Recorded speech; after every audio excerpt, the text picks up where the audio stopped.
friends आज मु बनैमी घरे आरिसा पिठा फास्ट टाइम पे बनाऊँगी केमिति बनाऊँगी देखो आप शेयर कर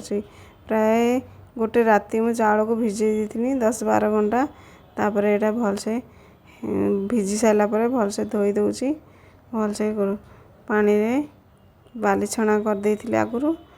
भलसे धोई देबी धोई देकी ताको टिके पानी सुखे देली गोटे भल कपड़ा व्हाइट कपड़ा रे टिके टिके पानी सुखी गला परे मॉइस्चर थिबो खाली जस्ट पानी निगड़ी जाइथिबो ता धरे छोटो जार रे ताको ग्राइंडिंग कर देली एटारे ग्राइंडिंग कर साला परे आ छंकार छांकीबिनी माने चलेबिनी किंतु देखंतु एकाथरे हेजिवो एकाथरे जेंते हेजिवो सेही भला करबी गोटे किलो चाउल मु ये करछि ता अनुसार 750 कि 700 ग्राम पाखापाखि नेमी गुड़ एटा परफेक्ट ट्रिक आपण जेमिति जहाँ करंतु नुआ शिखिथिले भी एति गुड़ एति चाउल देने केबे आपण पिठा सब बेले परफेक्ट हबो केबे खराब हबनी गोटे किलो चाउल रे 750 ग्राम आपण गुड़ दे परिबे जेंतु गुड़टा मोर ये हो सारा पर जेहेतु चाउल रे मॉइस्चर अछि म गुड़ रे पानी देलिनी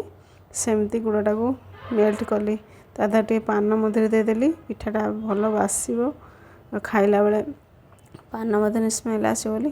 देखो गुड़टा मोर टिके चॉकलेट पाखापाखि हो गलानी पाग ताको पाग हो सारा पर चूनाटा देवी चूनाटा प्राय सब मोर हो एति गुड़ रे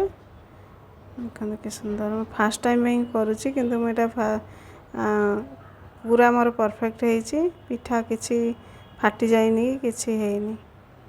किंतु देखो गुड़ प्राय सब चूना दे देली मोर जी गुड़ रे हो गला गुड़ पूरा सीम करके ताकू एमती एपट सेपट करी प्राय तो मुझे देखी लोग कहते बंद करदेवाई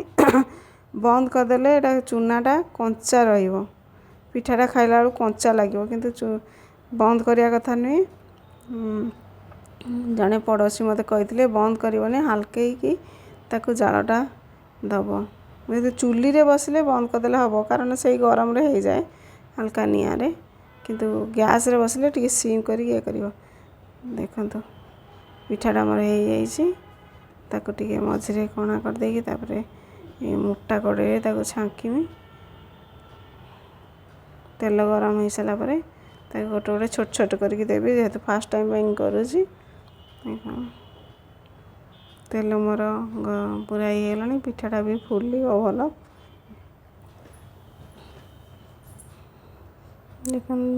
सुंदर फुलुचे एते छोट छोट प्राय करछि